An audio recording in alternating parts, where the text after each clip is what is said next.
வணக்கம். செல்வகுமாரின் மாலை வானிலை ஆய்வறிக்கை. அதிகாரப்பூர்வ வானிலை அறிக்கைக்கு இந்திய வானிலை ஆராய்ச்சித்துறை அறிக்கையை பார்க்கவும். 2026 மே 24 ஞாயிற்றுக்கிழமை மாலை 6 மணி நிலவர ஆய்வறிக்கை. இன்றைக்கு கர்நாடக எல்லையோரம் தொடங்கி, அதாவது கிருஷ்ணகிரி, திருப்பத்தூர்,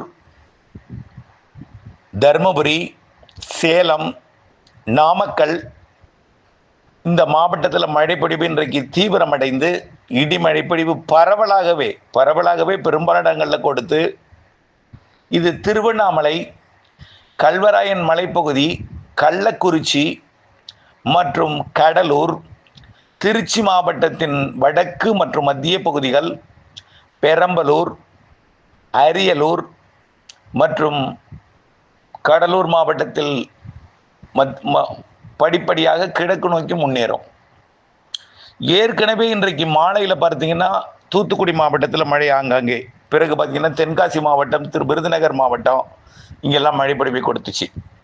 அதுக்கப்புறம் பார்த்தீங்கன்னா திண்டுக்கல் மாவட்டம் நத்தம், மதுரை மாவட்டம் மேலூர், பொன்னமராவதிக்கு வடக்கு பொன்னமராவதி இந்த பகுதி, அப்படியே புதுக்கோட்டை மாவட்டம் மற்றும் சிவகங்கை மாவட்ட எல்லைப்பகுதி வரைக்கும் காரைக்குடி இங்கெல்லாம் நல்ல மழைப்பொழிவு இன்றைக்கு கொடுத்துருக்கோம். இந்த மழை தொடர்ந்து கொண்டு தான் இருக்குது அந்த இடத்துல.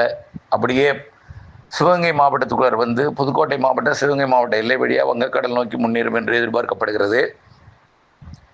இதை விட ஆங்காங்கே மேற்கு தொடர்ச்சி மலை மாவட்டங்கள்லையும் மழை இருக்குது, ஆங்காங்கே இருந்து கொண்டிருக்கு.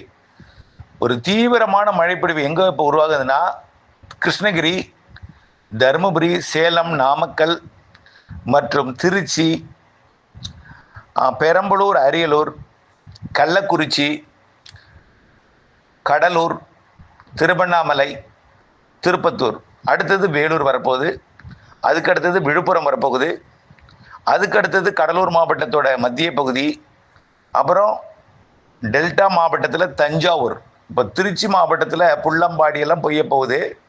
அதுக்கப்புறம் எங்கே வரும்னு பார்த்தீங்கன்னா, புள்ளம்பாடியிலிருந்து கல்லணை, அன்பில், திருக்காட்டுப்பள்ளி, பூண்டி மாதா கோவில் இந்த பகுதி வரும். அப்படியே மழைப்பொழிவு முன்னேறி தஞ்சாவூர் மாவட்டம், பூதலூர் இந்த பகுதி, அப்புறம் அப்படியே திருச்சி மாவட்டம் தெற்கு பகுதியும், அதாவது திருச்சி மாநகரம், நபலூர், குட்டப்பட்டு, அப்புறம் அப்படியே புதுக்கோட்டை மாவட்டத்தோட திருச்சி மாவட்ட எல்லை பகுதியிலேருந்து மழைப்பொழிவு கொஞ்சம் அப்படியே கிழக்கு நோக்கி முன்னேறும். அதே போல் பெரம்பலூர், அரியலூர் மாவட்ட மழை பெரம்பலூர் பெய்து, பிறகு அரியலூர் பெய்து, திருச்சி மாவட்டம் துறையூர்லேருந்து பெரம்பலூர் பெய்து, அரியலூர் பெய்து, கடலூர் மாவட்டத்துக்குள்ள நுழையும். காட்டுமன்னார் கோவில் அப்படியே சிதம்பரம் வரைக்கும், அப்படியே மயிலாடுதுறை மாவட்டத்திற்கும், கும்பகோணம் உள்ளிட்ட பகுதிகளுக்கும் அங்கிருந்து அப்படியே முன்னேறி வரும். கும்பகோணம், அணைக்கரை, அப்படியே பார்த்தீங்கன்னா மணல்மேடு, குத்தாலம், அப்படியே காரைக்கால் வரைக்கும் கொஞ்சம் அப்படியே முன்னேறும். தஞ்சாவூரிலிருந்து அப்படியே மன்னார்குடி பகுதிக்கு வரலாம், எதிர்பார்க்கப்படுகிறது. வருவதற்கு வாய்ப்பு அதிகமாகவே இருக்குது. அந்த கோடியக்கரை முனைக்கும் வருவதற்கு வாய்ப்பு இருக்குது. நள்ளிரவு அதிகாலை பிடிக்கும். அதிகாலை வரைக்கும் இந்த தெற்கு காற்று அப்படியே ஸ்லோவாகி நின்று போயிட்டுனா கண்டிப்பாக கோடியக்கரை முனைக்கு வந்துடும். இப்போ புதுக்கோட்டை மாவட்டத்துக்கும் வரும். புதுக்கோட்டை மழை பட்டுக்கோட்டை, முத்துப்பேட்டைக்கும் வருவதற்கு வாய்ப்பு இருக்கிறது, தெற்கு காற்றோட வேகம் குறையும் பட்சத்தில்.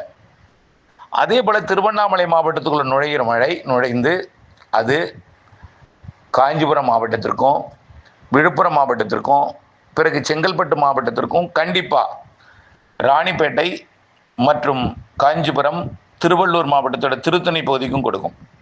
பிறகு நள்ளிரவு அதிகாலைக்குள் சென்னை, திருவள்ளூர் கடலோரம் மற்றும் செங்கல்பட்டு கடலோரத்திற்கும், விழுப்புரம் கடலோரம், மரக்காணம் உள்ளிட்ட பகுதிகளுக்கும், கடலூர், புதுச்சேரிக்கும் வந்து கொடுப்பதற்கு வாய்ப்பு இருக்குது. இன்றைக்கு இப்படி இருக்க, நாளைக்கு இதே போல தான். நாளைக்கு இன்னும் தென் மாவட்டங்களில் கொஞ்சம் கூடுதல் பரப்பில் இருக்கும். தென் மாவட்டங்களில் இன்னும் கொஞ்சம் நேரத்தில் பெய்யாத இடங்களுக்கும் இன்னும் தொடங்கி பெய்யும். நாளை அதிகாலை வரைக்கும் ஆங்காங்கே மழை இருக்கும். அதே போல் ஈரோடு மாவட்டத்துக்கும் நள்ளிரவில் மழை இருக்குது, கரூர் மாவட்டத்துக்கும் இருக்குது, திருச்சி மாவட்டத்தோட தெற்கு பகுதிக்கு இருக்குது, திண்டுக்கல் மாவட்டத்தில் கொஞ்சம் ஆங்காங்கே இருக்கும். இன்னும் கொஞ்சம் நேரத்தில் தொடங்கும், நள்ளிரவுக்குள்ளே அதிகாலைக்குள்ளே தொடங்கும், வாய்ப்பு இருக்குது. ஈரோடு மாவட்ட கர்நாடக எல்லையோரத்தில் ஏற்கனவே மழை பொழிந்து ஓய்ந்திருக்கு, மீண்டும் வரும் நள்ளிரவு. நீலகிரி மாவட்டத்திலையும் நல்ல மழை. கோயம்புத்தூர் வடக்கு ஏற்கனவே பொழிந்து கொஞ்சம் செயலிழந்த வடிவில் அப்படியே ஈரோடு மாவட்டம் பவானி சாகர் பகுதி நோக்கி நகர்ந்துட்டு இருக்கு. இப்படி ஆங்காங்கே மழை பொழிவு பொழியும். 3 நாட்களுக்கு இப்படித்தான் வானிலை. மாலை இரவு மழை, பகலில் வெயில். அதாவது 24, 25, 26. 27ஆம் தேதி தென்மேற்கு பருவமழை தொடங்கிடும். அப்புறம் சாரல் துளி துளியாக சாரல் வரும். கோயம்புத்தூர் மாவட்டம், திருப்பூர் மாவட்டத்துக்கு படிப்படியாக சாரலோடவே அதிகரிக்கும். 31லேருந்து சாரல் கூடும். 3ஆம் தேதியிலேருந்து வலுவான சாரல் தாராபுரம் வரைக்கும் வருவதுக்கு வாய்ப்பு இருக்குது. 3 பொள்ளாச்சியை தாண்டி முக்கோணம் வரைக்கும் வரும். 4, 5 அப்படி இன்னும் நல்லாவே முன்னேறும். 4, 5 நல்லாவே முன்னேறி நன்றாக ஒரு சாரல் மேற்கு தொடர்ச்சி மலையில் நல்ல மழை. வால்பாறை, நீலகிரியில் கனமழை இருக்குது. கன்னியாகுமரி முதல் நீலகிரி வரைக்கும் கனமழை பொழிவை கொடுக்கும். கண்டிப்பாக தென்மேற்கு பருவமழை அணைகளை நிரப்பும். பல்வேறு செய்திகளை போட்டு நீங்கள் மண்டையை போட்டு குழப்பிக்காதீங்க விவசாயிகளை. தயவுசெய்து உங்களை அன்போடு இருக்கிறவங்க கூப்பி கேட்டுக்கொள்கிறேன். பொறுத்திருந்து பாருங்கள். இந்த 3ஆம் தேதி, 4ஆம் தேதி, 5ஆம் தேதி பெய்கிற மழையே உங்களுக்கு நல்ல நம்பிக்கை கொடுக்கும். அணைகளை கண்டிப்பாக நிரக்குங்கிற நம்பிக்கை வந்துடும். அதுலேயே நல்ல ஒரு வலுவான ஒரு மழைப்பொழிவை கொடுக்கும். ஜூன் மாதம் 10ஆம் தேதியிலிருந்து ஆகஸ்ட் மாதம் இறுதி வரைக்குமே நிறைய மழை. இதில் ஜூலை இறுதிக்குள்ளரே எல்லா அணையும் நிரம்புவதற்கு வாய்ப்பு இருக்குது. ஆகஸ்ட் மழையெல்லாம் எக்ஸஸ் மழையாக தான் இருக்கும். அப்புறம் செப்டம்பர், அக்டோபர்லாம் அப்புறம் வடகிழக்கு பருவமழை மாதிரி ஆரம்பிச்சிடும். தெற்காந்திராவுக்கு வந்து வடகடலோர வட உள் பகுதியெலாம் வந்துடும் நான் சொல்லிட்டேன். இப்போ ஏன் இந்த அறிக்கை போடுவதற்கான காரணம் பார்த்தீங்கன்னா, ஏற்கனவே மதிய அறிக்கை போட்டாலும் இன்னும் நிறைய பல்வேறு குழப்பங்கள் இருக்குது. வெயிலே இருக்குமா இந்த மாதம், மழை பெய்யாதுங்கிறாங்களே. உண்மையாக எவ்வளவு நம்பிக்கை விட்டாலும் அந்த நம்பிக்கை வரல அவங்களுக்கு.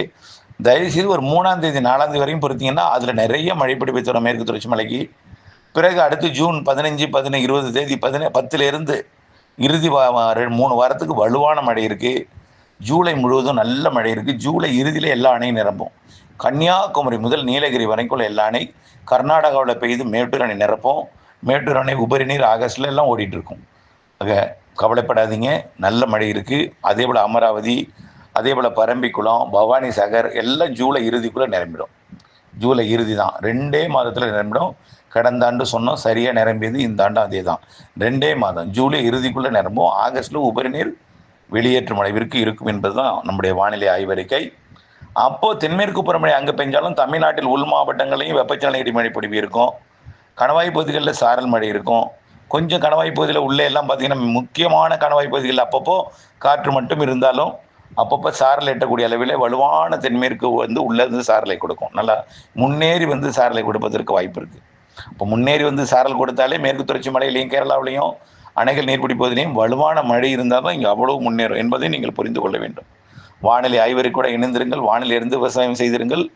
குழப்பிக் கொள்ளாதீர். மழை நிறைய இருக்குது. தென்மேற்கையும் நிறைய இருக்குது, வடகிழக்கும் அதிகமாக இருக்குது. புரிந்திருங்கள், இணைப்போடு இணைந்திருங்கள். நன்றி. அப்டேட்ஸ் பார்த்திருப்பது கட்டாயம். நன்றி.